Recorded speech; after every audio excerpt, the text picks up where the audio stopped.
We're in the midst of a huge transformation where peers, communities, and workplaces are all really melding into one. Welcome to Reimagining Company Culture. My name is Christina Duriano, she, her, and hers, and I am the Senior Partnerships Manager here at AllVoices.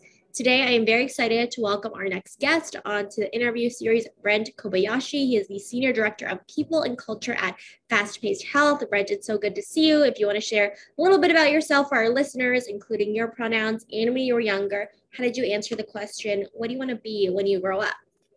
Sure. Thank you so much, Christina. I use he and him. And when I was younger, I always wanted to be a computer programmer, which is kind of strange. I'm a little older. And back then it was all about the Apple IIc and Fortran and DOS. But I think it was just my fascination with technology. So that's something that's still with me today. I love technology. I love how we can use it to streamline processes. But that's kind of where I wanted to be when I was younger. I didn't really take that path, but I ended up really focusing my career in human resources and talent management.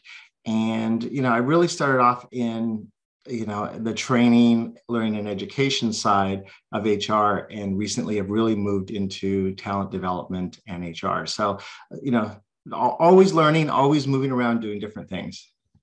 I love it. Rarely does someone say exactly their career that they are in right now. I always think it's interesting just to reflect back to see where we think we would be years from now. I'd love to ask about fast-paced health, and there's a ton of research out there around the employee experience and what folks are looking for.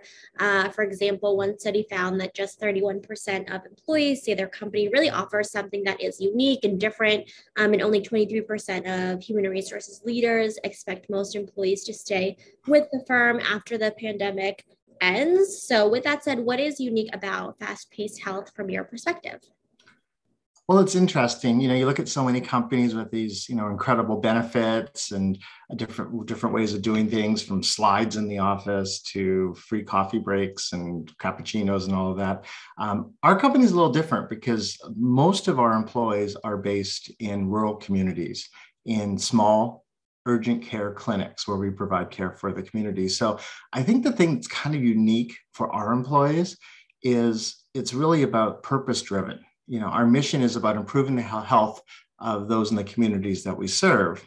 And it's also our employees are those employees that live in these communities, are these people that live in these communities as well. So it's really, I think it's that common thread that we see with all employees in healthcare, but it's really a calling to serve and care for others.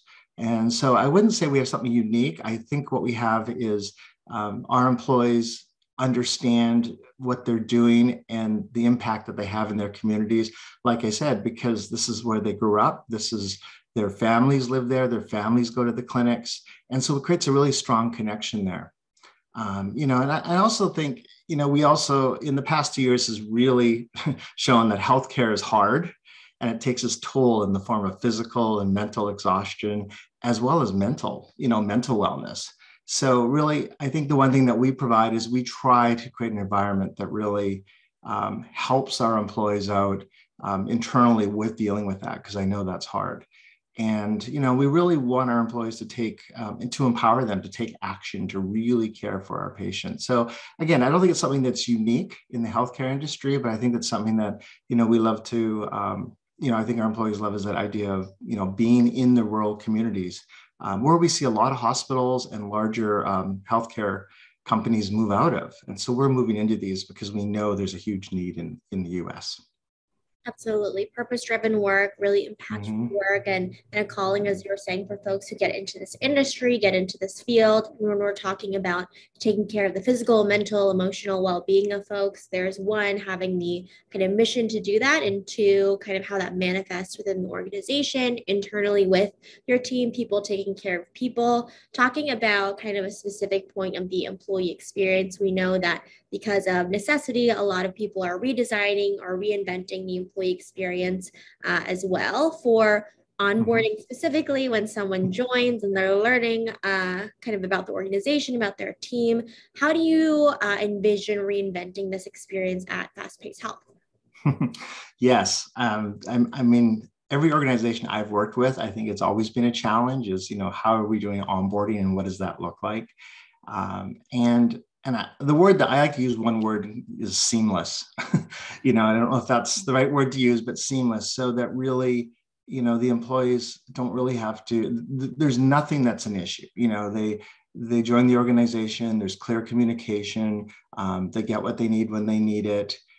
It's very clear and, and straightforward and simple for them to onboard, to understand, what their role is, understand the rules, the culture, being connected with the right people. I think that's a really big thing. With our company, as we're growing, it was only a few years ago, we were 60 clinics, and now we've grown to over 200.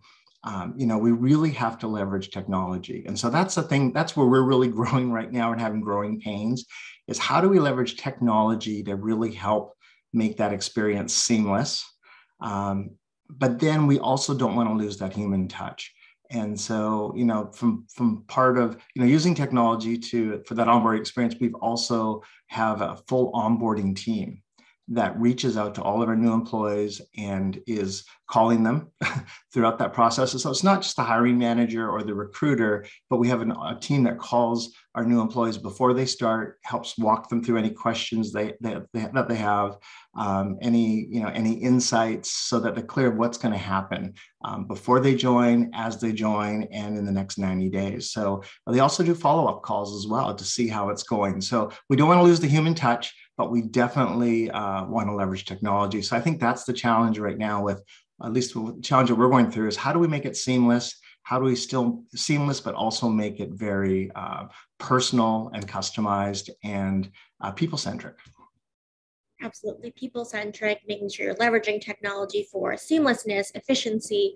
And when you are reinventing something or you're trying something different, testing a lot of things, folks are going to have a lot of feedback. And I think something that we have in common is really the value of that feedback, the employee voice. Can you give an example of how employee listening and how you capture that employee voice and to really impact either a change in policy or initiatives or a new strategy at the company, whether it is big or small? Sure. And actually, I'm kind of going to leverage the idea of the onboarding, working on onboarding. But I know when I started at Fast Pace about 6 or 7 months ago, there was a lot of feedback from our employees, in which we got constantly through either their managers or directly through email or just talking with people, saying that they just don't have access to the systems on their first day. And as you know, most organizations now, there's single sign-on, but in healthcare, sometimes you can't use single sign-on. So you have to have separate passwords, usernames from various systems. And the challenge was, employees felt that they didn't have access right away, they didn't have it in time, or they had to keep asking. And so that was, that was really important to us. We know that technology, everyone's surrounded by technology. And if technology is not working or they don't have access, employees get frustrated.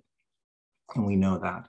So that was a big challenge. And so we actually created a cross-functional team, because we realized onboarding is not just HR, not just IT, but it really encompasses the entire organization. So a cross-functional onboarding work group is what we called it. And, we looked at all the challenges, not just the system access, but also other challenges that we had during the whole onboarding process.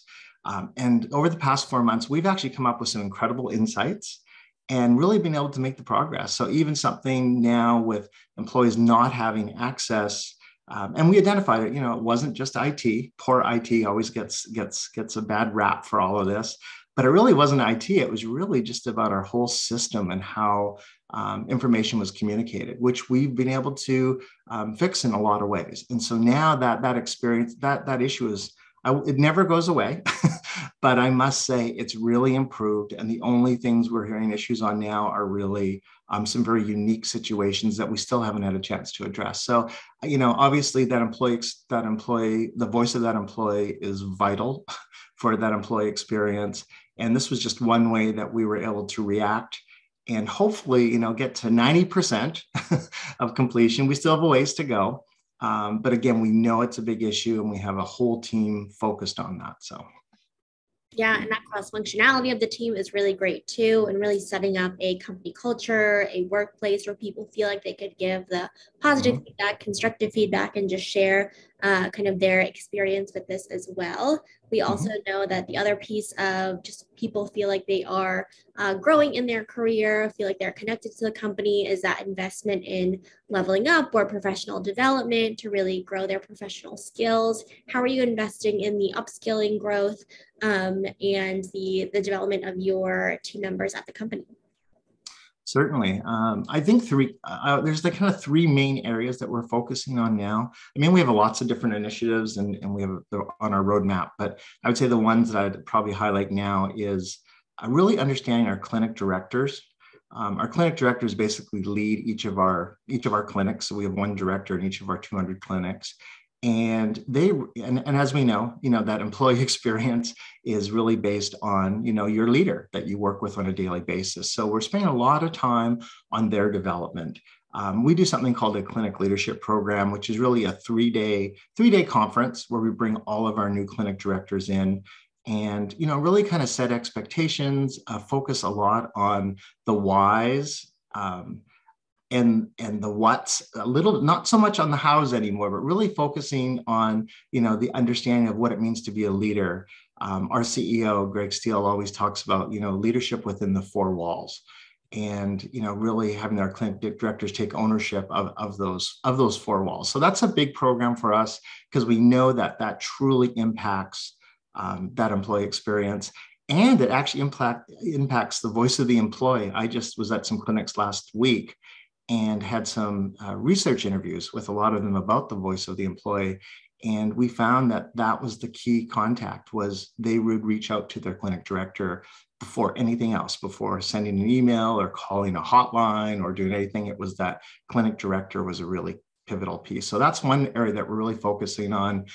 We've done, I think, 9 of these clinic leadership 3-day clinic leadership programs, we call it. And every time we do them, we keep reinventing and making them better. The other thing that we're looking at is our providers that are in the clinics. So these are our clinic directors as well as providers that really provide the care for our patients and that build that relationship.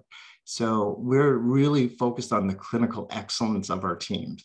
So from a clinical aspect on how to provide better care, caring for our patients, is a moving target. Things are changing, things are updating, there's better ways of doing things. And so we're actually developing a bit of I don't know if we call it a fellowship program, but a way that people that are already, in these roles, how do they improve their career? How do they get more skills, more education, so we can improve that quality of clinical care? The last program that we're focusing on right now is also preceptors. So these are our people, and someone starts in a clinic that really takes these people under the wings, helps to mentor, train, and coach them throughout that initial onboarding period.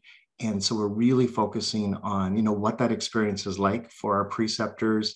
How are they delivering that? Do they have the skills and knowledge? First of all, the clinical skills and knowledge to be able to do an incredible job of it, but also being a great trainer and coach. We know that's not easy sometimes, and it does take practice. And so those are kind of the 3 areas that we're really focusing on right now. And again, as we do these, it helps develop our teams because they're growing in all these different areas, whether it's leadership, whether it's clinical education, whether it's becoming a better trainer. And we find our employees are excited about that, to improve themselves. Absolutely. And I think that investment in the manager piece is really important too, in leadership and director level roles too, especially as we're building those meaningful relationships at work and trust as well. And it does take practice. I feel like there are no born people managers or folks with skills that need to be kind of learned, practiced, and worked with others too. And I think the same goes for hard conversations. And it's inevitable that, especially at work, there's going to be conflict, and that's not a bad thing either. People are going to have disagreeing opinions. How do you navigate those conversations? One study found that only 39% of folks are really being trained or coached in handling this workplace conflict. How do you kind of specifically resource folks, especially those managers, to have hard conversations when I think a lot of us, not to make a generalization, are a little conflict averse? No, definitely. And that's definitely what I find in all the organizations that I've worked with. It's a challenge, right? one of my favorite quotes is from Brene Brown, which is clear is kind, unclear is unkind. And I've used that when we're talking about giving clear and open and honest feedback, that we want to be kind, that we want to care for people. And part of that is giving that open and honest feedback. So one thing that we've started doing, and it's really putting a concerted effort in coaching our managers and employees actually on a framework that can help them. Like I had mentioned, the clinical leadership program, we spent some time on there on building a framework on how to have these really open and honest conversations. We just recently as well, probably a month and a half ago, I had taken 20 of our revenue cycle leaders through a program, again, sharing that framework, how to give honest feedback so that they can practice. And, through lots of role plays, lots of practice, literally a few days after these leaders went through that, so many of them had a chance to go out and have these difficult conversations. Some had them with their employees, some had them with each other, and some had them with their leader as well. And I mean, that opened a whole other can of worms in some cases, but that was good. It got things out in the open because so many of these people were holding things back because they didn't feel safe. And so the framework helped them to at least to prepare on how to do that. And that's always something that I've seen lots of other companies do it as well. But again, it's vital so that we can be open and honest, be a little vulnerable, but also have the skills to be able to do that. It's not easy, and I'm conflict adverse too. So I've used this all the time when I have to have a difficult conversation. I map out what I want to say, how that works, whether it's the facts and your story and asking them for their feedback. But it's a challenge. But what I've found is as managers get a chance to do it more, whether they practice with peers or other people and then actually deliver it, the more they do it, the better they get at it. And it becomes just part of their natural conversations that they have. It's just built in. It just does take a little while to build up though, for sure.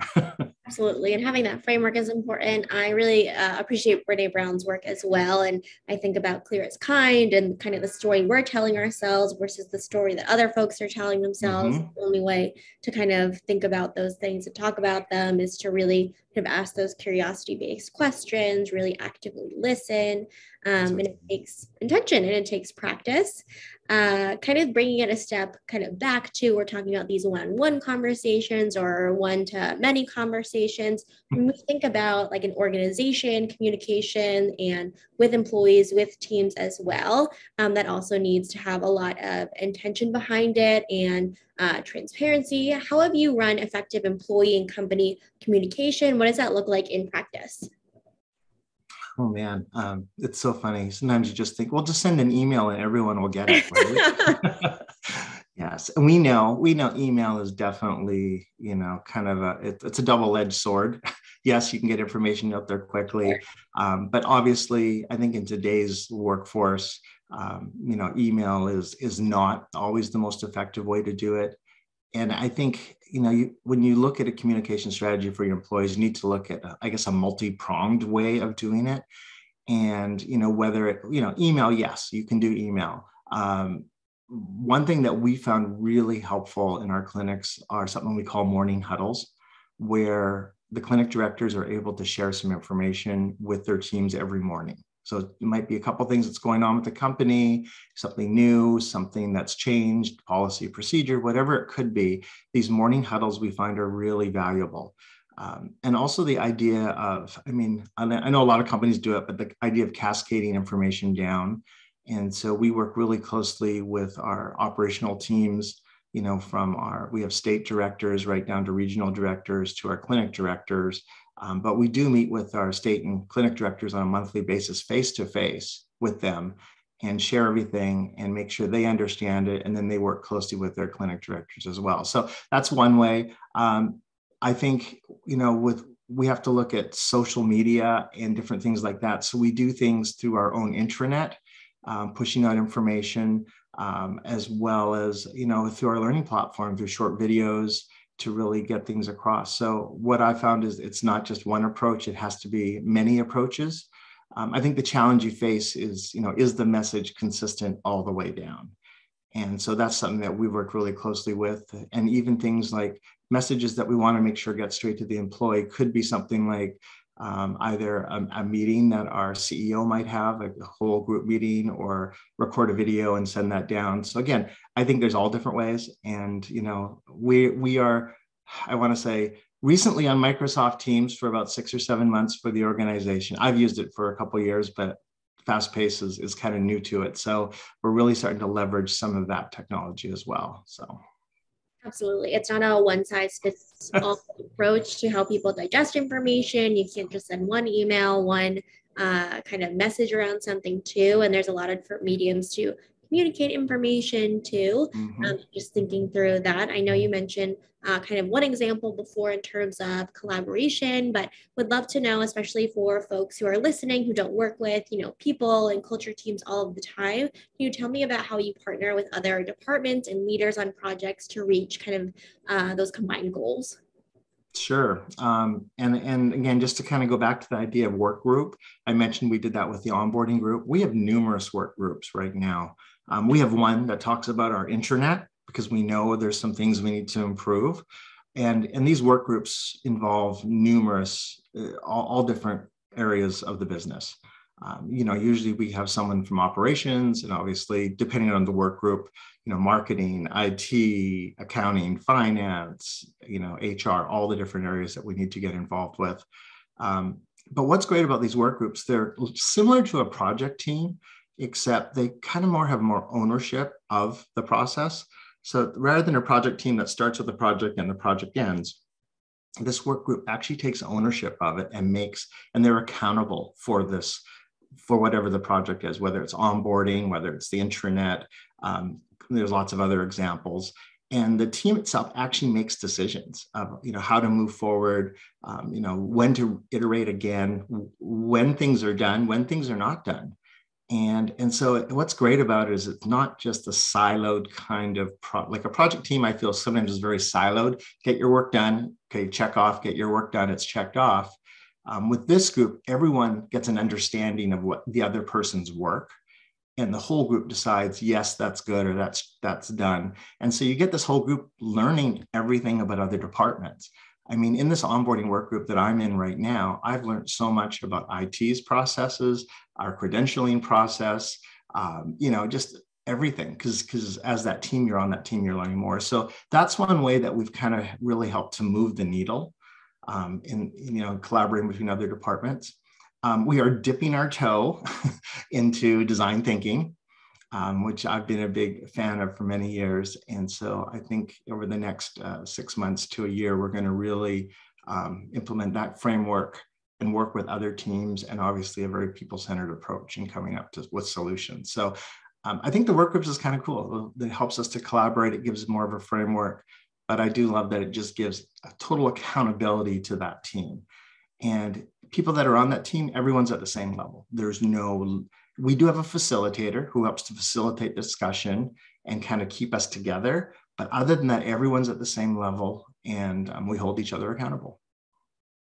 Yeah, accountability is really critical as well. And also in terms of forming connections with other teams across different departments, understanding their business goals, learning about their processes, as you were talking about, what they're focusing on, and working together is necessary for collaboration and just communicating with one another as well.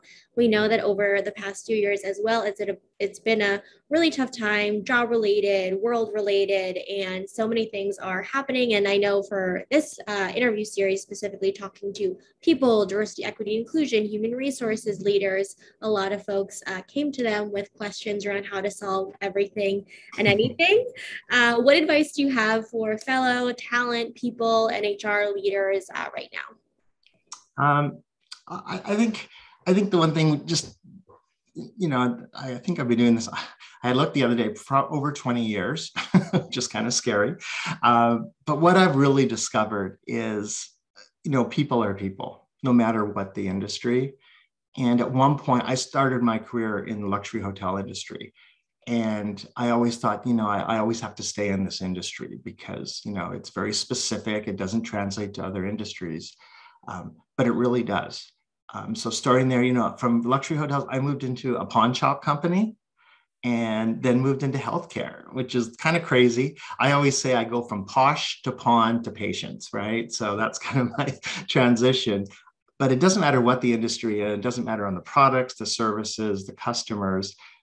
It's always the same challenge that we face in human resources or people operations, whatever you call it, when it comes down to people. And I love the way Josh Bersin frames it. It says, how do we create that irresistible organization for the employees? And like I said, in all the companies I've worked with in those areas, that's always been the big question. How do we create this incredible experience? How do we do that? And, you know, at some companies I work for have done an incredible job at that. Other companies are still learning and growing. So it's a challenge. And I think we're kind of in the middle with fast pace. I think, you know, it's a great culture, great company. And I think we have some areas to grow in as well. So how to create that irresistible organization, I think is the same. So it doesn't matter the industry, just, you know, I was able to transfer my skills from luxury hotels into pawn shops into healthcare now. So it's exciting. Exciting. I love the phrase that you used as well in terms of the industries you've moved around to. I definitely agree that people are people as well, and appreciate the advice that you're giving to folks who are in the industry and kind of similar roles too. Brent, we've talked about a lot, but is there anything that I didn't ask that you want to share with folks who are listening, or underscoring any insights that you hope people bring with them? Sure. I think one area, and the reason why I'm bringing this up is I was recently at a SHRM conference last week in New Orleans, and I was fortunate enough to listen to Ariana Huffington, and she founded Huffington Post, but now she has moved into a whole different area, which is really about wellness. And, you know, it was interesting, her story, you know, it really came from because she found she was not well, you know, from a wellness perspective, you know, working tons of hours, overloaded, stressed, and she didn't even realize it in herself. And so I think this has become it's not an extra thing. I remember when employee wellness was always like, well, let's do a weight loss program, or, hey, we have an EAP program, so we must have employee wellness, right? And it's beyond that. It really has to be something that's built into what your organization does to care for its people. And again, I'm not saying we're just starting on that journey in fast pace. What's incredible is this is what we do as business. We have behavioral health as one of the services that we provide our patients in rural communities. And so we are really looking at that and working with that team. And how do we apply that to our employee base? How can we ensure our employees have a place to be open about their wellness, whether it's mental wellness, physical wellness, emotional wellness, and how do you build that in? I think that's vital. That's something that every organization needs to look at now. COVID has really proven that and has brought it to the top. But again, I think was always there. I just think people just didn't talk about it. And so now I think that's a huge thing. So that's one insight I have. And I know that's one area that I'm excited to really look at our company and what we're doing and how can we get better at that. The other thing I always say is being brave and really trying new things. If you fail, then you've learned. I always like to say that. And make it better the next time. Iterate, iterate, iterate. That's one thing I've discovered. I remember when I started my career, I was always like, I want to do this big program, and it's going to impact all employees, and it's going to really large, expansive program. But what I found is it's better to go bit by bit, start small, iterate, make it better, make it better, make it better, and learn from your mistakes. So again, if you start too big, you never get there really. So again, that's one thing I've always I would say in the last few years is really realized that, hey, you just gotta iterate and take small steps. So again, that would be my advice, to make sure that any program you're doing, be careful not to take on too much. Start small and go from there, and be willing to make a mistake, right? And I think that's part of learning. Absolutely. Be brave and bake in wellness in every sense of the word to your organization. Brent, thank you so much for being on Reimagining Company Culture this afternoon. Great. Well, thank you. I've enjoyed our time together, and I love sharing and talking, and getting involved with anything to do with employee culture. Really, really appreciate it. And as a reminder, folks who are listening at All Voices, we really believe in employees and employers being seen, heard, and understood, and know it's a requirement for the business to really succeed overall. Have a great rest of your day, everyone.